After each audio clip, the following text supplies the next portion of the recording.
کیوں؟ اس لیے کہ انہوں نے شیطانوں کو دوست بنا لیا اللہ کے بڑے، اور خیال یہ کرتے کہ بے شک وہ ہدایت یافتہ ہے۔ اے بنی آدم، لو اپنی زینت ہر مسجد کے پاس، اور کھاؤ اور پیو اور نہ اسراف کرو، بے شک وہ نہیں پسند کرتا اسراف کرنے والوں۔ رب ابھی آپ نے پڑھا کہ جنت میں آدم علیہ السلام سے حوا علیہ السلام سے جنت کا لباس چھین لیا گیا۔ انہوں نے درختوں کے پتے آگے پیچھے کر کے اپنا تصور، ایک طرف تو یہ دیکھو کہ وہ تصور کا یوں اہتمام کرتے ہیں، اور آگے مشرکین کی ایک کبھی خصلت، یہ جب طواف کرتے تھے کعبۃ اللہ کا تو قریش کے جو لوگ تھے وہ تو کپڑے پہن کے کرتے تھے، جو قریشی نہ تھے اگر قریشی ان کو کپڑے دیتے تو فبہا، ورنہ بالکل ننگ درنگ طواف۔ اور اس کے لیے حکمتیں کئی بیان ہیں۔ کبھی کہتے تھے جب ہم ماں کے پیٹ سے نکلے تھے تو ہمارے اوپر لباس تھا، تو ہم اسی طرح رب کے سامنے پیش ہوتے جیسے اس نے پیدا کیا۔ کبھی یہ کہتے تھے کہ اس لباس میں ہم نے گناہ کیے ہیں تو لہذا اس میں ہم نہیں رب کی عبادت کریں۔ کبھی یہ کہتے تھے کہ لباس بھی دنیا کی ایک چیز ہے تو ہم دنیا دار ہو کر کے کیوں اللہ کے گھر کا طواف کریں، بالکل الگ تھلگ ہو کر کے کریں۔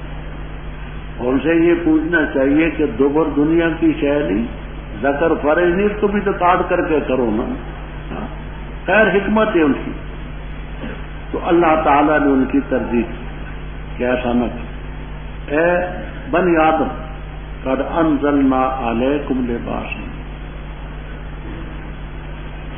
انزلنا کے کیا معنی ہیں؟ خلقنا پیدا کیا ہم نے، علا بمعنی لام کی ہے، قد خلقنا لکم لباسا، ہم نے تمہارے لیے لباس پیدا کیا، تمہارے شرمگاہوں کو چھپاتا ہے، زینت کا ذریعہ۔ دوسرے حضرات فرماتے ہیں کہ انزلنا کو حقیقت پر حمل، خلقنا کے معنی نہ ہو، جبکہ انزلہ بمعنی خلقہ کے لغت کی کتابوں میں موجود ہیں اور مفسرین نے کیے۔ انزلنا کا یہ معنی ہم نے اوپر سے بارش نازل کی، اس سے کپاس پیدا ہوئی، اس کپاس سے روئی نکلی، تمہارا لباس بنا۔ اوپر سے بارش برسائی، پودے پیدا ہوئے، بھیڑوں نے کھائے، اونٹوں نے کھائے، پشم نکلی، اون نکلی، تو یوں سمجھو کہ لباس کا منبع اوپر سے اترا۔ وقیلا، یہ بھی کہا گیا کہ ہم نے تم پر لباس کا حکم نازل کیا۔ فرمایا ایک تو یہ لباس ہے ظاہری، اور ایک لباس و تقوی ہے، تقوی کا لباس، وہ تو بہت بہتر ہے۔ یہ اللہ کی آیت ہے، لعلہم یتقون۔ اے بنی آدم، شیطان تمہیں فتنے میں نہ ڈالے جیسے اس نے تمہارے ابوین کو جنت سے نکالا تھا۔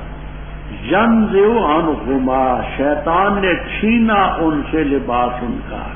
یہ ینزع کی نسبت ابلیس کی طرف سبب بننے کے لحاظ سے، چھینا اس نے تو نہیں، تو رب نے نکالا، لیکن سبب ہوگا تاکہ دکھا دے ان کو ان کی شرمگاہ۔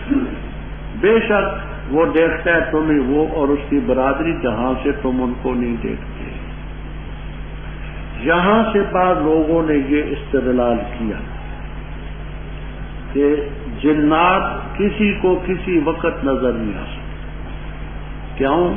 قرآن کہتا ہے انہو اے شیطان یراکم ہوا و قبیلہ اے جیلہ، اس کی برادری، اس کا خاندان تمہیں دیکھتا ہے، من حیث لا ترونہم، جہاں سے تم نہیں دیکھتے۔ تو اس سے معلوم ہوا کہ کسی وقت بھی کوئی جن، کوئی شیطان کسی انسان کو نظر نہیں آ سکتا۔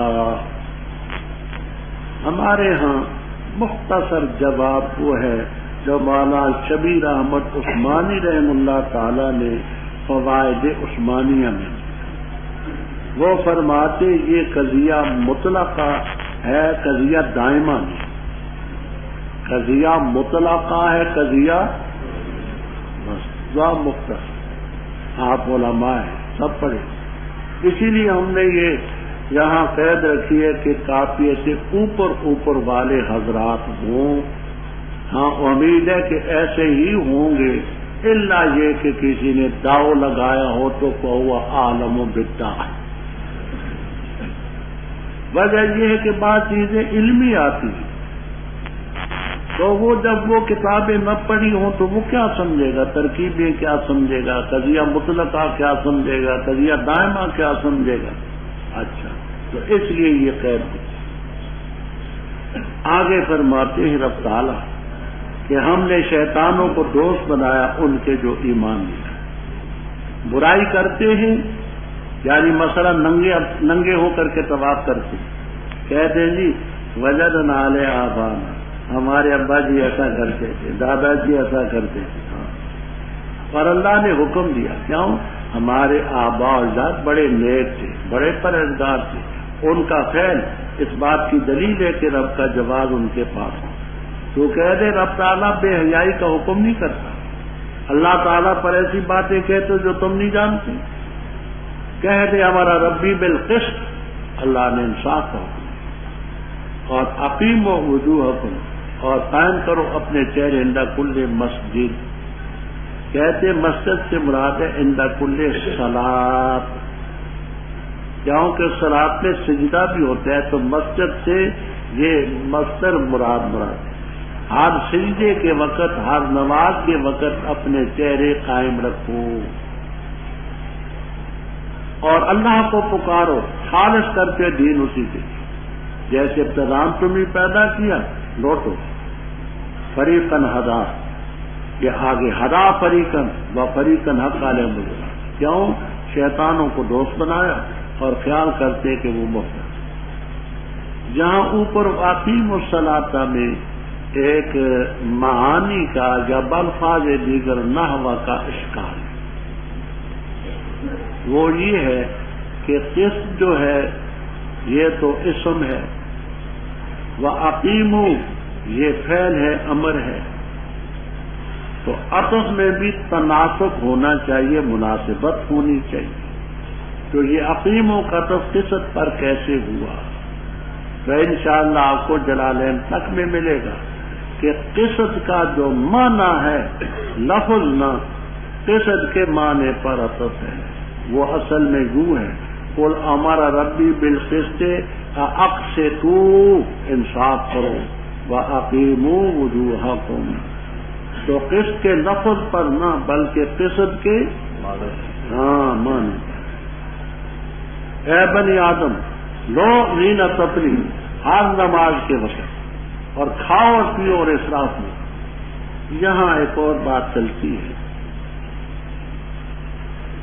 مسئلہ یہ ہے کہ ایسے لباس میں نماز پڑھنی چاہیے جس لباس میں آدمی بازار میں جائے تو کچھ عیب نہ محسوس کرے، بارات میں جائے، اچھی مجلس میں جائے تو اس میں اس کو کچھ کراہت محسوس کرے۔ اسی لیے یہ جو مسجدوں میں ٹوپیاں پڑی رہتی ہیں نا، تو ان ٹوپیوں میں نماز پڑھنے کو فقہا مکروہ ہے۔ یہ جو مسجدوں میں ٹوپیاں ہوتی ہیں نا تیلیوں کی، کیوں؟ یہ ٹوپی پہن کر آپ بازار میں نہیں جائیں گے بے خطا، کسی بارات میں شریک نہیں ہوں گے، تو اللہ کے پاس بھی خضوع زینتکم کل۔ ہاں اس میں مفتی رشید احمد صاحب نے ذرا غلوں سے کام دیا ہے، وہ کہتے ہیں کہ یہ مکروہ تحریمی ہے، مکروہ تحریمی ہے ان ٹوپیوں میں نماز پڑھنا، اور ہماری تحقیق یہ ہے کہ مکروہ تحریمی نہیں، مکروہ تنزیہ، بجائے ننگے سر کے نماز پڑھنے کی ان میں پڑھ لینا بہتر ہے۔ تو کراہت تنزیہ ہماری تحقیق میں ان کی تحقیق مفتی رشید احمد صاحب کیجیے، افسان الفتاوی والے، وہ کہتے ہیں مکروہ تحریمی۔ تو ایسے لباس میں نماز پڑھیں کہ جس لباس میں آپ کسی اچھی مجلس میں جا سکیں، اور یہ آیت اس کی تائید کرتی ہے، خذوا زینتکم عند کل مسجد، اور کھاؤ اور پیو اور اسراف نہ کرو، بے شک وہ نہیں پسند کرتا اسراف کرنے والا۔ دیکھیے تو اسراف ہوتا ہے حد سے زیادہ۔ آپ کی خوشی کے لیے میں ایک تفسیر اور عرض کرتا ہوں، روح المعانی وغیرہ میں یہاں ہے کہ کم کھانا بھی اسراف ہے، کم کھانا بھی اسراف ہے، ایسا کام جس سے صحت برقرار نہ رہے۔ آلوسی رحم اللہ تعالیٰ فرماتے، اسی لیے میں نے کہا کہ آپ کی خوشی کے لیے یہ تفسیر عرض کرتا، سمجھ آئی۔ وہ ایک صاحب نے پوچھا کہ حضرت آپ کی بھی کوئی کرامت ہے؟ میں نے کہا جی میں تو گناہگار ہوں، کرامت تو ولیوں کی ہوتی ہے، لیکن ایک کرامت میری بھی ہے، اور امید ہے کہ وہ آپ بھی اس میں شریک ہیں۔ ہم نے طبقات و شافیت الکبریٰ وغیرہ میں پڑھا ہے کہ کرامت کی 24 قسمیں، طبقات و شافیت الکبریٰ 24 قسمیں ہیں کرامت کی۔ ایک کرامت یہ ہے کہ ولی کھانا زیادہ کھاتا، یہ ہم ہی حاصل ہے، تو تھوڑا کھانا بھی یہ اسراف میں شامل ہے۔ کیوں؟ صحت بدنی نہ ہو تو اس میں تفریط آئی جو رب نے حکم، یہ آلوسی رحم اللہ تعالیٰ جانا بے شک وہ نہیں پسند کرتا مصرفین۔ کہہ دے کس نے حرام کی؟ اللہ تعالیٰ کی زینت وہ جو اپنے بندوں کے لیے اس نے نکالی، پاکیزہ رزق، تو کہہ دے یہ ان لوگوں کے لیے جو ایمان لائے، دنیا کی زندگی میں ذرا حالے کے خالص ہوں گے ان کے لیے قیامت کے دن۔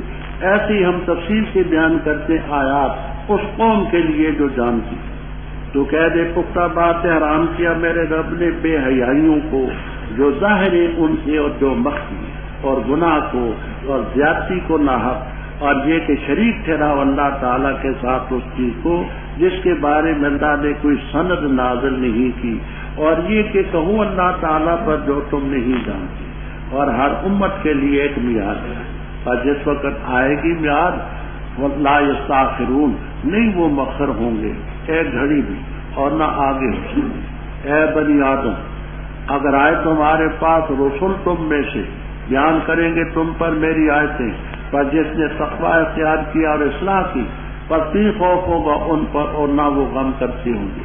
اور وہ لوگ جنہوں نے تکذیب کی ہماری آیات کی اور تکبر کیا ان آیات سے، اولئک اصحاب النار ہم فیہا خالدون۔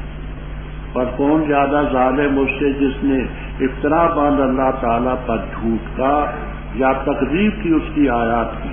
وہ لوگ ان کو پہنچے گا احسان کا کتاب سے، یہاں تک کہ جب آئیں گے ان کے پاس ہمارے فرشتے جان نکالنے کے لیے، تو کہتے ہیں کہاں ہیں وہ جن کو تم پکارتے تھے اللہ کے ورے؟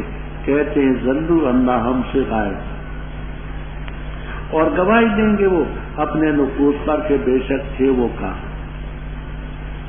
فرمائے گا اللہ تعالیٰ داخل ہو جاؤ ان امتوں میں جو تاکید سے گزر چکی تم سے پہلے، جنوں اور انسانوں کی آگ میں۔ جب کبھی بھی داخل ہوگی کوئی امت، لعنت بھیجے گی اپنی دوسری ساتھن پر، بہن پر، حتیٰ کہ جب جمع ہوں گے اس میں سب کہیں گے پچھلے پہلوں کے بارے میں، اے رب ہمارے یہ ہیں جنہوں نے ہمیں بہکایا تھا، پس دے ان کو عذاب دگنا آگ تھا۔ رب تعالیٰ فرمائیں گے ہر ایک کے لیے دگنا ہے لیکن تم نہیں جانتے۔ اور کہیں گے پہلے پچھلوں کے لیے کہ پس نہ ہوئی تمہارے لیے ہم پر کوئی فضیلت، پر چکھو عذاب کو بسبب اس کے جو تم کماتے تھے۔ ربط ابھی آپ نے کھانے پینے میں اسراف کا ذکر سنا، اور مشرکین نے کپڑے اتار کر کے طواف کیا، اس کا سنا۔ رب تعالیٰ فرماتے ہیں ان سے پوچھ کس نے اللہ کی زینت حرام کی جو بندوں کے لیے نکالی؟ یہ جائز درجے میں جو لباس ہے اللہ کی زینت، اللہ کی نعمت ہے، کس نے حرام کی؟ پاکیزہ رزق جو وہ کس نے حرام کی؟ یہ اصل میں تو مومنوں کے لیے دنیا کی زندگی میں، اور یہ خالص ہوں گے قیامت کے دن کے۔ دنیا میں اصل مومنوں کے لیے ہیں، بالطبع کافروں کو بھی دیں، اور قیامت کے دن تو یہ خالص ہی مومنوں کو دیں۔ اسی طرح ہم اپنی آیتوں کو واضح طور پر بیان کرتے ہیں علم والوں کو، تو کہہ دیں یہ چیزیں حرام نہیں کہ تم کھانے پینے سے گریز کرو، یا یہ کہ لباس نہ پہنو، یا حج کے دنوں میں گوشت نہ کھاؤ، انڈے نہ کھاؤ، دودھ نہ پیو، گھی نہ پیو، جیسے بعض نے حرام کر رکھا تھا، یہ حرام نہیں۔ انما حرم ربی الفواحش، جو ظاہر ہے وہ، جو باطن ہے، گناہ جو رب کا حق ہے۔ بغی کا معنی کسی عبد کے حق پر زیادتی کرنا، حق اللہ بھی توڑنا حرام، حق العبد نہ حق مت توڑ، اور یہ کہ اللہ تعالیٰ کے ساتھ ایسی چیزوں کو شریک ٹھہراؤ جن کی دلیل کوئی نہیں، اور یہ کہ ایسی چیزیں رب کے ذمہ لگاؤ جو تم نہیں جانتے۔ وَلِكُلِّ أُمَّةٍ أَجَلٌ، ہر امت کے لیے میعاد ہے، جب آئے گی میعاد تو نہ پیچھے ہوں گے ایک گھڑی، وَلَا يَسْتَقْدِمُونَ۔ یہاں ایک اشکال ہے، اشکال یہ ہے کہ یہ اذا شرط جب آ جائے گی ان کی میعاد، آنے کے بعد وقت تو نہیں ہوتی، آنے کے بعد لا یستقدمون، تقدم کا کیا معنی؟ آنے کے بعد پھر تقدم کا کیا معنی؟ تو اس کے دو جواب تفسیروں میں آپ کو ملیں۔ ایک یہ کہ ولا یستقدمون کا عطف پہلے پر نہیں ہے، یہ جملہ مستانف ہے، جملہ مستانف ہے۔ دوسرا یہ کہ اس کو اذا جاء کے نیچے داخل نہ کرو، اس پر عطف کرو کہ جب میعاد آتی ہے تو اس سلسلے میں وہ پیچھے نہ ہوں گے ایک گھڑی، اور آگے تو ہوتے ہی نہیں، تو اس اذا جا کے نیچے مت داخل کرو بلکہ اس پر عطف کرو۔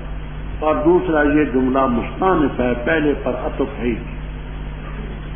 آگے بات کو ذرا توجہ سے سنیں۔ قادیانیوں نے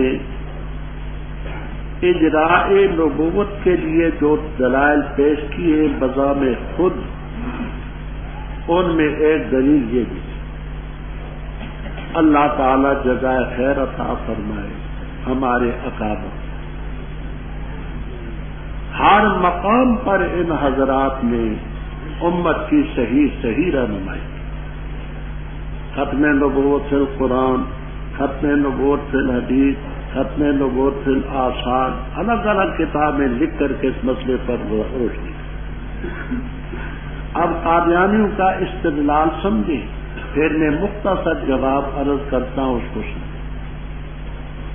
قادیانی کہتے ہیں اس آیت سے معلوم ہوتا ہے کہ نبوت قیامت تک جاری۔ رب تعالیٰ فرماتے اے بنی آدم، اما اگر آئے تمہارے پاس رسول تم میں سے، بیان کریں گے تم پر آیتیں میری، جس نے تقوی اختیار کیا، اصلاح کی، فلا خوف علیہم ولا هم یحزنون، اور جنہوں نے تکذیب کی ہماری آیات کی، تکبر کیا آیات سے، اصحاب النار هم فیہا۔ تو اس سے تو معلوم ہوتا ہے کہ پیغمبر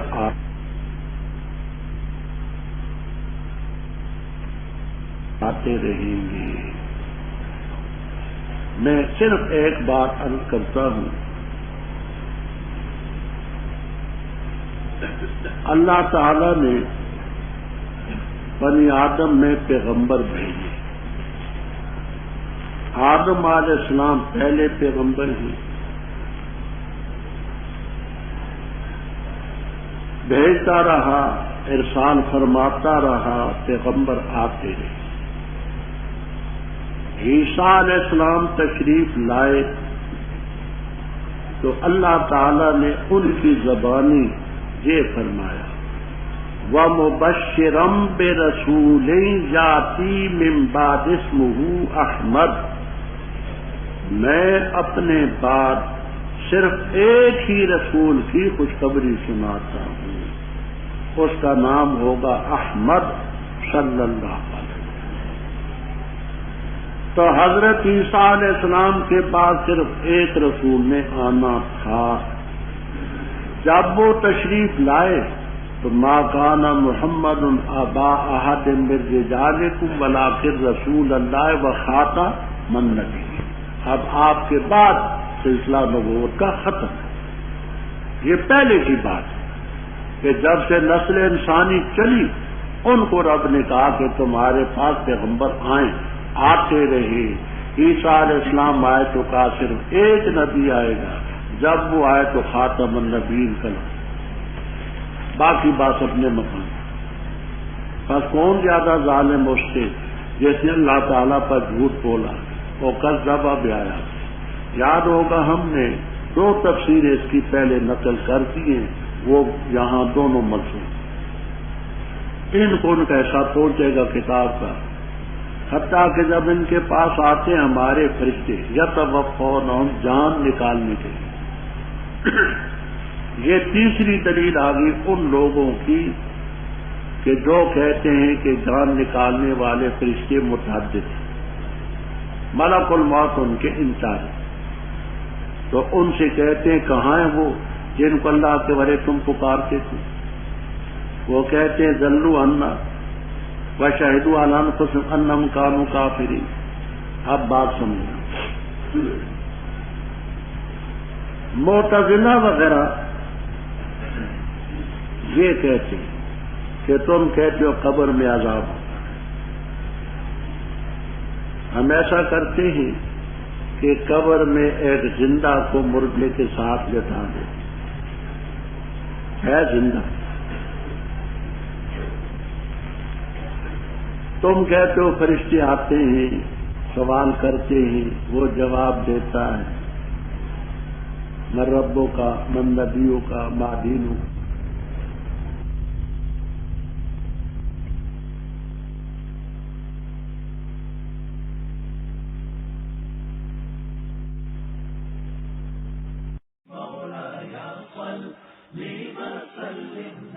ahnaf.com، جہاں آپ سن سکتے ہیں مستند علماء کرام کے علمی بیانات۔ طلب ہے اگر دیدار بھی اپنی خودی مٹا گلی۔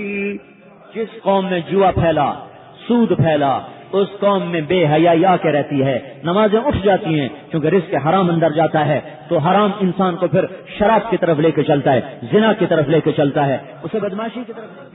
ساتھ ہی ملاحظہ کیجیے حمد و نعت اور اسلامی نظمیں۔ وأحسن منك لم تر قط عين وأجمل منك لم تلد النساء خلقت مبرأ من كل عيب كأنك قد خلقت كما تشاء www.asnaf.com